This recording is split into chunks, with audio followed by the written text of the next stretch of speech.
21 carbonized loaves arranged in perfect rows, the baker's circular mark still visible on the crust of each one. The oven was burning when time stood still. No other place in the ancient world has been found quite like this.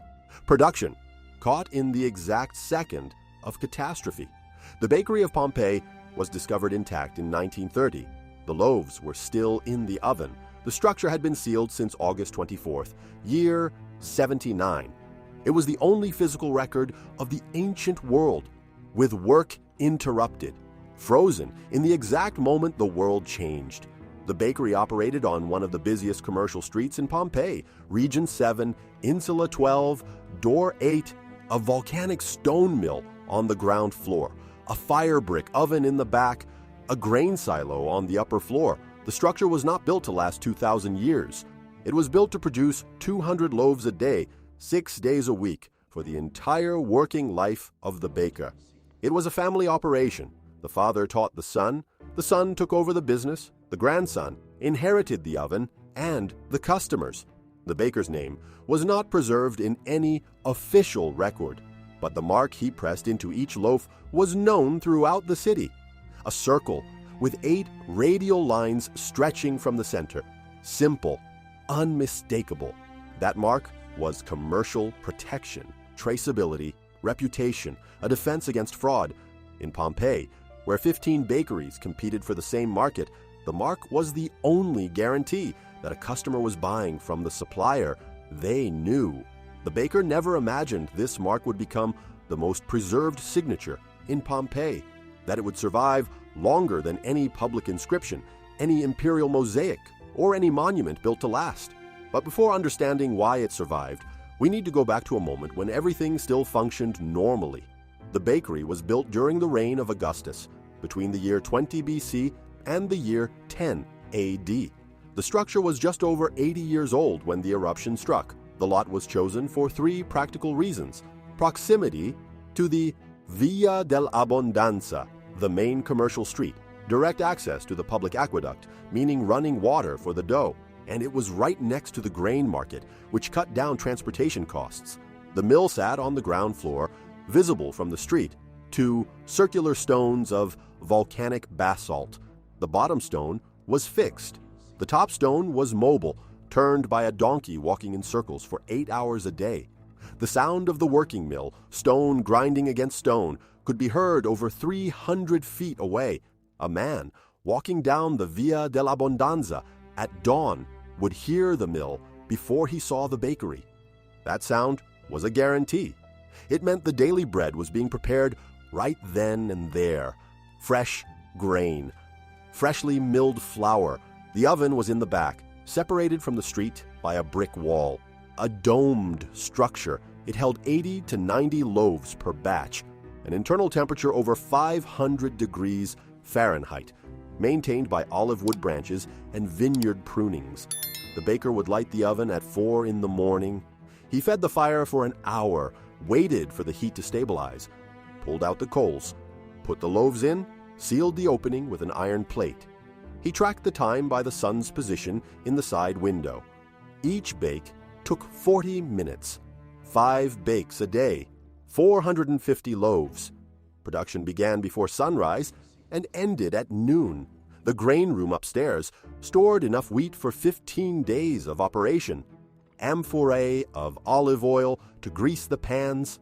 Salt from the port of Ostia. A natural sourdough starter kept at room temperature, fed daily with fresh flour and water. The whole operation relied on a delicate balance. If the starter died, production stopped until he could get a new culture from a fellow baker. If the mill broke, he had to haul pre-milled grain. That meant higher costs and lower quality control. If the oven cracked, the temperature would swing and the bread would bake unevenly. But none of that happened. The mill worked. The starter survived. The oven held strong. The one thing nobody controlled was Vesuvius. The volcano sat 6 miles to the north, visible from any high point in the city, covered in vineyards all the way to the summit. Nobody in Pompeii called Vesuvius a volcano. That word did not even exist in Latin with that meaning. It was just a mountain. Strabo, a geographer who visited the area 30 years before the eruption, described the peak as looking burned. Pliny the Elder, the naturalist who died trying to study the eruption up close, had documented that the mountain was fertile and inhabited to the very top, but no record pointed to an eruption in recent history. There was no collective memory of destruction, no local legends about fire bursting from the earth. Earthquakes, however, were common. Pompeii sat in an active seismic zone. A massive earthquake had battered the city in 62 AD, 17 years before the eruption. Temples were destroyed. Houses collapsed. The Forum was shut down for years, but the city bounced back. They rebuilt. They carried on. The tremors rattling the ground in the days leading up to August 24th did not feel any different from the usual quakes. Nobody linked them to Vesuvius. The baker kept the oven burning. It was a routine call. On the morning of August 24th, year 79, he woke up at 3:30. He lit an oil lamp, walked down to the ground floor, fed the fire with dry branches saved from the day before. The donkey that turned the mill was in the stable out back. He led the animal into position, hooked up the harness, set the beast in its circular motion. The top stone began to spin. The familiar sound, stone against stone, filled the room. Grain flowed down from the upper hopper through a hole in the ceiling. It fell between the two stones. It was ground down. The flour poured out the edges and was caught in a ceramic pot. While the mill did its work, the baker mixed the dough. Flour, aqueduct water, salt, natural starter, he mixed it by hand. Kneaded it for 15 minutes. Portioned it out into 14-ounce pieces. Shaped each one into a perfect round.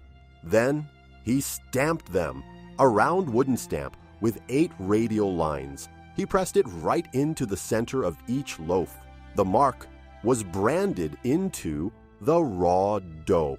By 7 in the morning, the first batch was ready to go in. He opened the hatch, checked the heat. The inside walls were radiating visible waves of heat. He slid the loaves in, organized in neat rows, closed the iron plate, and waited. Vesuvius began to erupt shortly after noon. The baker did not know it. Not yet. He was prepping the final batch of his shift. What comes next is a detail nobody wrote down. The mark the baker pressed into each loaf held a meaning that only makes sense when you understand the commercial system of Pompeii. If you want to keep exploring what was preserved inside these places, subscribe to the channel and hit the bell. Leave a like if this has already changed the way you see Pompeii. Now let us go back to the bakery. This kind of preservation, human labor frozen in the exact moment, does not happen anywhere else in the ancient world. It is the kind of detail you only find when you step inside the place's history has sealed away. I have put together everything on another giant perfectly preserved, the Titanic, in a complete visual dossier: construction, engineering, life on board, and the tragedy minute by minute. The link is in the pinned comment of this video.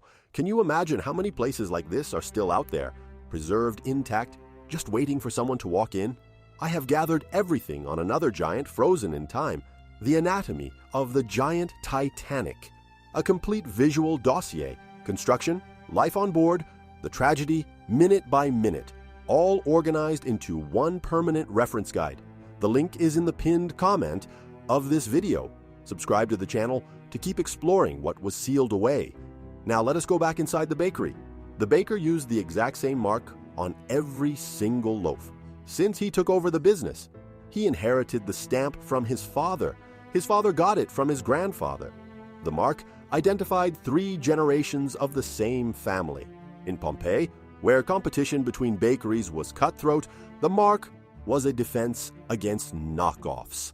A customer buying bread from the bakery on the Via dell'Abbondanza expected to see that circular stamp with the 8 lines. If the bread did not have it, it was not from that shop. Fraud was a massive issue. Resellers would buy bread from different bakeries, toss them all in the same basket, and sell them as if they all came from the same oven. The mark stopped that cold. The customer checked. If the stamp did not match, they handed it back. The system worked because the mark was registered, not officially.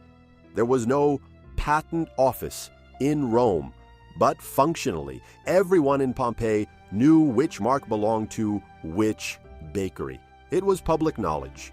The stamp was carved from olive wood, a 5-inch circle, 8 radial lines carved in relief. The baker pressed the stamp into the center of the loaf before sliding it into the oven. The mark sank deep into the raw dough. As it baked, the crust hardened around the stamp, locking it in forever. This technique was not unique to Pompeii. It was standard across the Roman Empire. Bakers' marks have been found in archaeological sites in Gaul, in Hispania, in Britannia, and in Egypt, but none have been preserved with the crystal clarity of the ones in Pompeii, because in Pompeii, time stopped before the bread could be eaten. The choice to keep the oven burning on the morning of August 24th was not reckless. The baker was not ignoring blatant warning signs. The tremors shaking the ground were no different from the quakes Pompeii felt all the time. 17 years earlier, in 62 AD, a massive earthquake had ripped through the city in the middle of the day. Statues toppled, walls cracked, part of the aqueducts caved in, but nobody evacuated. The city recovered. They rebuilt. They moved on. The quake of 62 AD was never tied to Vesuvius. It was just an isolated freak event, one of the many earthquakes that hit the Campania region. The area was seismically active. It always had been. Tremors were just a fact of life. In the days leading up to August 24th, small tremors rumbled. There was no panic, no mass exodus. People went about their routines. They bought bread. They went to the market. They worked. The baker was no different. He had a business to run, customers to feed, a reputation to uphold. Shutting down production just because the ground shook meant losing sales to the guys down the street who kept their ovens hot. So he kept the fire burning. He mixed the dough, shaped the loaves, stamped the mark, slid the batch into the oven. And it was right at that moment, with 81 loaves sitting inside the oven, the heat pushing past 500 degrees Fahrenheit, and that circular mark perfectly branded into every crust. That was when Vesuvius collapsed. The eruption kicked off shortly after midday. Pliny, the younger, nephew of the naturalist who died in the blast, was stationed at Misenum, 18 miles away. He described a pillar of ash punching up from Vesuvius straight into the stratosphere. The column was visible from the entire Bay of Naples. The city of Pompeii sat just 6 miles south of the volcano. The wind was blowing from the northwest. The ash plume was pushed directly over the city. By 1 in the afternoon, the first ash began to fall. Fine, light like gray snow, people stepped out into the streets. They looked up, tried to make sense of what they were seeing. By 2 in the afternoon, pumice stones started raining down, chunks of light volcanic rock, roughly the size of walnuts. They fell from the sky in a steady barrage, piling up in the streets, on the sidewalks, on the roofs. By 3 in the afternoon, the layer of pumice was 4 inches deep. The sky went pitch black. Visibility dropped to near zero. People started rushing indoors, bolting doors, boarding up windows. The baker was still inside the bakery. The oven was still burning. The 81 loaves were still baking. He did not know that the eruption would not kill with lava, that there would be no time to run, that the structure he thought was safe, brick walls, a tile roof, a stone oven, would not be enough to save him. He had made the exact same call any rational person would make. Keep working, protect the business, wait out the storm. It was an ordinary decision, based on experience, based on the facts he had, based on pure logic. And it is exactly that ordinary nature, the total lack of an obvious mistake, the absence of any reckless gamble, that makes the outcome so haunting. Because what happened next was not born of incompetence. It was not born of ignorance. It was caused by something nobody in Pompeii had the knowledge to see coming. A pyroclastic surge, a force of nature the ancient world did not even have a name for, something that had never been written down in any known text, something completely erased from collective memory, and it was about to slam into the bakery at near 600 degrees Fahrenheit, moving at 60 miles per hour. By 5 in the evening on August 24th, the pumice in the streets of Pompeii was 16 inches deep.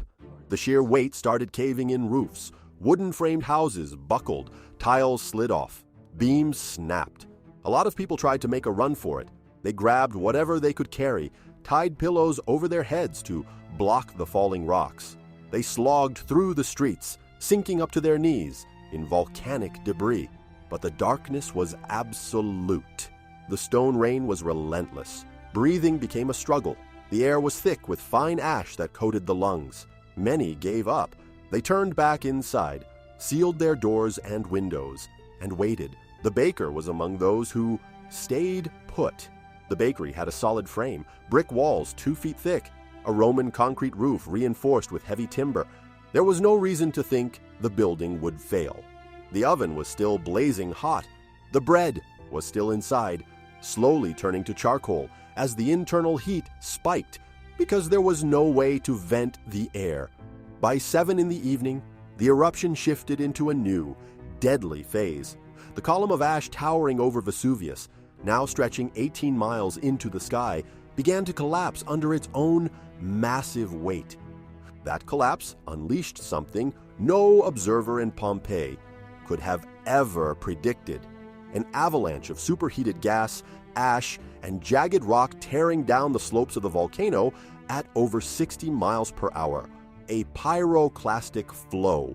The term would not even be invented until the 20th century, after the eruption of Mount Pelée in Martinique in 1902. But the monster was the exact same: volcanic gas, burning between 600 and 900 degrees Fahrenheit, heavier than air, washing over the landscape like a fluid. The first pyroclastic surge hit Herculaneum, a town just west of Vesuvius, shortly before 8 in the evening. It instantly killed everyone still trapped in the city. The heat was so intense, it vaporized human flesh. The speed was violent enough to shatter stone walls. Pompeii was further away. The hills between Vesuvius and Pompeii deflected the first few surges. The city bought a few extra hours, but at 6:30 in the morning, on August 25th, the 6th pyroclastic surge rolled directly over Pompeii. It flooded the streets, it breached the houses, it filled every single enclosed space. The heat was high enough to kill by thermal shock in less than a second. The people who were still alive, hiding in basements, taking cover behind thick walls, waiting for the nightmare to pass, died before they even knew what hit them. The bakery was struck head-on. The surge blasted through the door, swallowed the mill, rose up into the grain silo, flooded the oven room. The baker was in there. He died instantly. His body was buried in searing hot ash. His flesh vaporized. His bones remained. His final pose locked in place as the ash turned to concrete around him. But the oven, a structure built from fire brick and engineered to take extreme heat, stood its ground. The temperature of the pyroclastic cloud was brutal, but it was not hot enough to melt brick. The shell of the oven survived intact. The iron plate still sealed the opening. The heat inside the oven, already blazing from the roaring fire, skyrocketed as the outside wave of heat washed over it. The 81 loaves trapped inside were subjected to unimaginable temperatures. The water in the dough flashed to steam. The gluten structure completely collapsed. The crust charred solid, but it did not turn to ash, because the heat, while intense, was sealed off just enough to prevent complete oxidation. The bread carbonized. It turned into pure charcoal, but it kept its exact shape. The circular stamp with the 8 radial lines remained perfectly visible, because the mark was branded in before the bake. It was stamped deep into the structure of the crust, and when that crust turned to charcoal, the mark was permanently forged into the carbon. After that 6th surge, Pompeii fell dead silent. There was not a single living soul left in the city. No more sound, no more movement. The ash kept falling for a few more hours. It buried the streets. It blanketed the roofs. It slipped through the cracks. It kept piling up until it formed a solid 20-foot tomb over the entire city. The bakery was completely swallowed.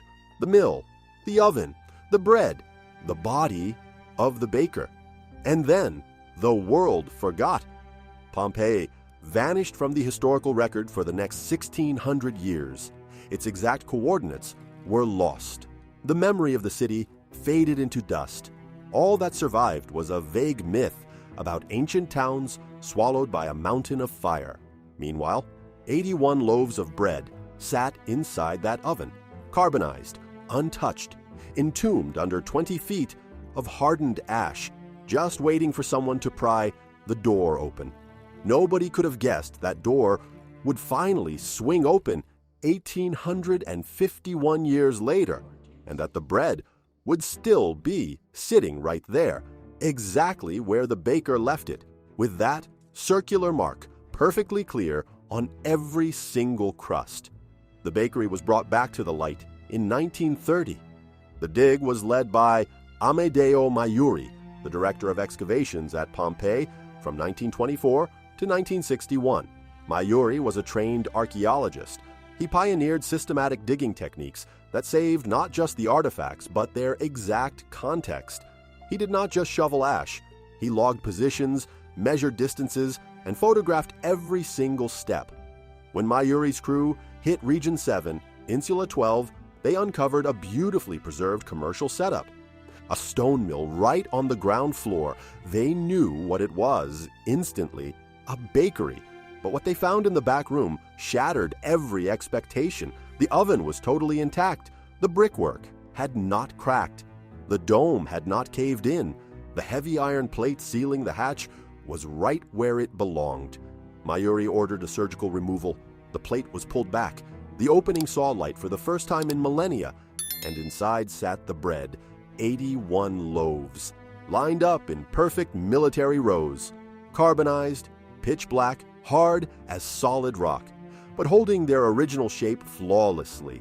The circular mark was glaringly visible on every single one, 8 radial lines shooting out from the center, exactly the way the baker pressed them 1,851 years ago.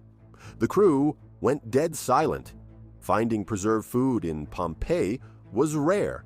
A few charred grains here and there, sure, maybe a broken chunk of crust, but a complete, untouched batch, still sitting in the oven where it was baked, arranged exactly how the baker left it. That had never been seen before. Maiuri took photos. He took measurements. He logged the exact coordinates of every single loaf. Then, he ordered them carefully extracted for preservation in a museum. The bread was shipped off to the National Archaeological Museum of Naples. A few pieces stayed behind in Pompeii, put on display right there at the ruins. All of them placed under strict climate control to stop any further decay. The discovery hit the scientific journals in a technical report in 1932. The paper included the photos, the specs, and a deep dive into the carbonized structure. The verdict was absolute. The bread survived thanks to a freak combination of the oven's blistering heat and the instant airtight seal of the volcanic ash. But there was something far heavier than just the physical preservation that made this find one of a kind. It was the razor-sharp time stamp. Thousands of artifacts have been pulled from the dirt in Pompeii. Wine amphorae, coins, tools, jewelry, furniture, frescoes, mosaics. Every single item was a window into the Roman world. Every piece whispered a secret about how these people lived, but not a single object was anchored to a moment in time as fiercely as the bread in that bakery. A coin could have been minted years before it was dropped. An amphora could have been shaped in a totally different city. A fresco might have been painted decades before the sky fell. But those loaves were slid into that oven on the morning of August 24th, year 79, between 7 and 10 in the morning, and they were scorched into carbon by the pyroclastic surge at 6:30 in the morning on August 25th. That is a window of time measured in hours, not years, not decades.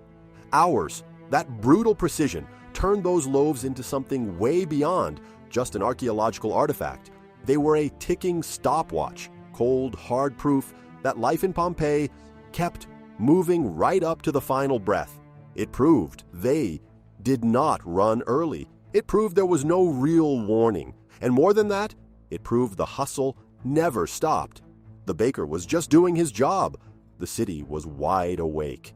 Because if that bakery was firing out bread on the morning of August 24th, that meant hungry customers were lining up.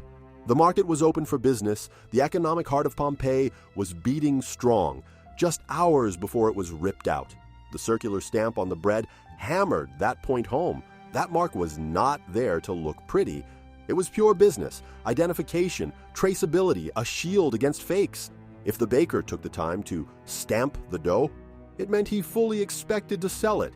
It meant the economy was grinding gears. It meant everyone believed the world would keep spinning long after that bread came out of the oven.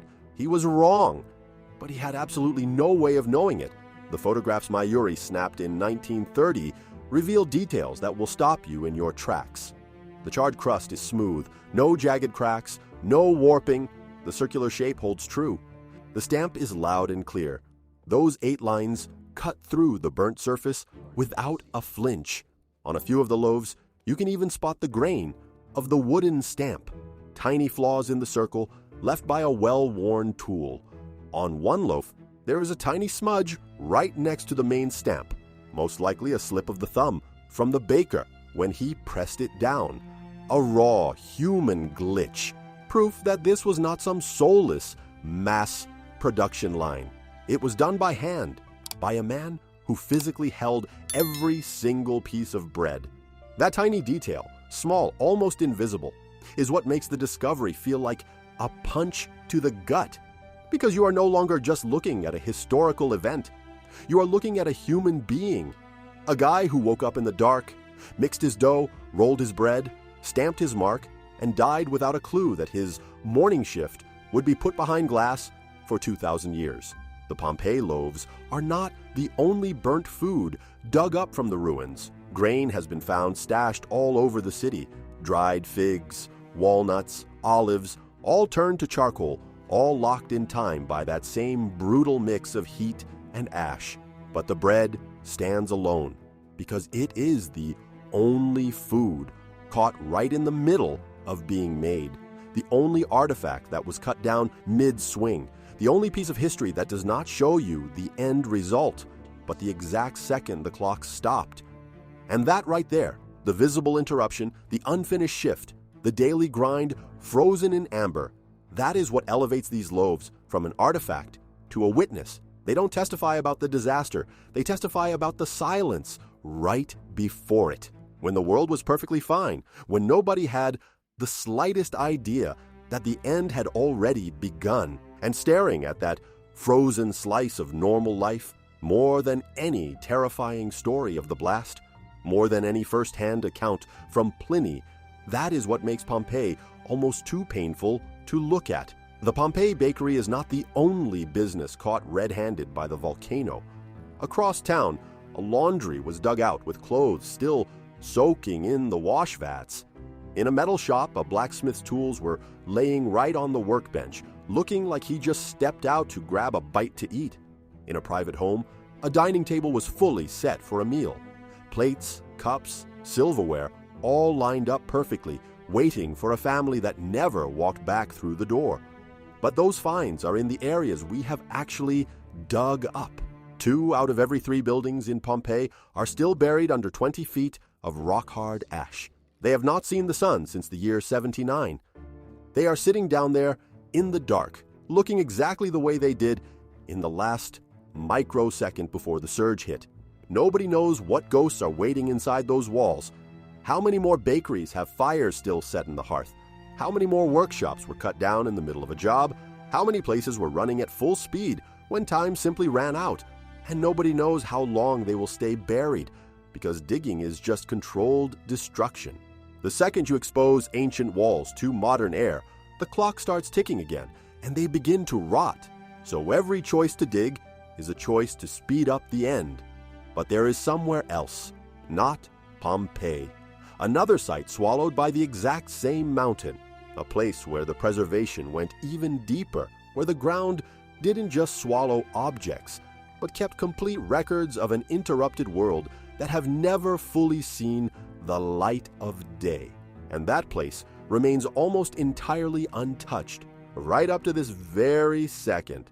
The deepest secret the volcano kept safe was not the eruption itself. It was the ordinary. Pompeii was wiped off the map in a single day. But what makes Pompeii stand alone is not how it died. It is what survived from the last second it lived.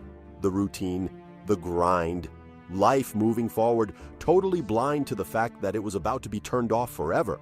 Those 81 loaves of bread sitting in the oven are the physical proof of that blindness. They are not a monument to a massive tragedy. They are a monument to a regular Tuesday, a standard choice, an everyday job. The baker woke up, lit the fire, mixed the dough, shaped the loaves, pressed the stamp, shoved the batch inside, and waited. Just like he did every single day, just like he had done 1,000 times before, and exactly how he planned to do it 1,000 times again. He had no idea this was the last batch, that the stamp he pressed into the dough would outlast empires, that the boring, repetitive work he did every morning would be frozen in time and dissected by scientists 2 millennia later. And it is exactly that total innocence, that complete blackout of what was looming over his head, that makes the bread so unsettling to stare at. Because they do not prove that epic disasters happen. They prove something far more terrifying. They prove that your life can be running flawlessly. Every choice you make can be smart, every safety net can be in place, and against all odds, in a matter of hours, the board can be wiped clean without a shred of warning. The bread sat in that oven for 1,851 years. The circular stamp never faded. The brick walls never crumbled. And when they finally cracked the door open in 1930, everything was sitting right where the baker left it. It looked like he just ran out to grab more firewood, like he was going to walk back through the door any second, like time itself had forgotten to move. But time did move, and the baker never came back, and the bread just sat there, waiting for nobody, witnessing nothing, preserved by a random twist of fate in a room that was never meant to survive past the afternoon bake. That is the real truth Pompeii leaves us with. It is not a lesson about volcanoes. It is not a history lesson about Romans. It is a lesson about time, about how ordinary life can just snap in half without a warning bell, about how your life's work can be left hanging in the middle of a sentence, about how your final moment on Earth will probably look exactly like every other moment until suddenly it doesn't. The bakery in Pompeii is still open for tourists. The bread sits behind glass in museums. The high-resolution photos of the circular stamp are floating around the internet. Anyone can look at it. Anyone can study it. Anyone can step up to the glass and look right at a job somebody left unfinished 2,000 years ago. But absolutely nobody can answer the question. Those loaves have been silently screaming since the day they were pulled from the dirt. The question that isn't etched into any stone, that nobody ever asked out loud, but that echoes in every single line, carved into that blackened crust. If the baker of Pompeii had known that was his last batch, would he have done anything different? Would he have pressed the stamp with a little more pride? Would he have lined the loaves up a little straighter? Would he have dropped his tools and run for the hills? Or would he have done the exact same thing? Because there was absolutely no hard evidence telling him to run. Because the earthquakes were just part of the background noise? Because life had to go on? Because the job had to get done? We will never get an answer. Because that man died, having no idea the clock had run out. Having no idea that leaving the oven on was the final choice he would ever make. Having no idea that his blue-collar morning shift would be immortalized as something extraordinary. And maybe that is it. Maybe that total inability to know which moment is going to be your last is what makes the bread of Pompeii so devastating to look at. Because they do not show you a mistake. They show you a man doing everything right. They show life working perfectly, the job getting done, smart choices being made. And they show you that, in the end, none of it was enough.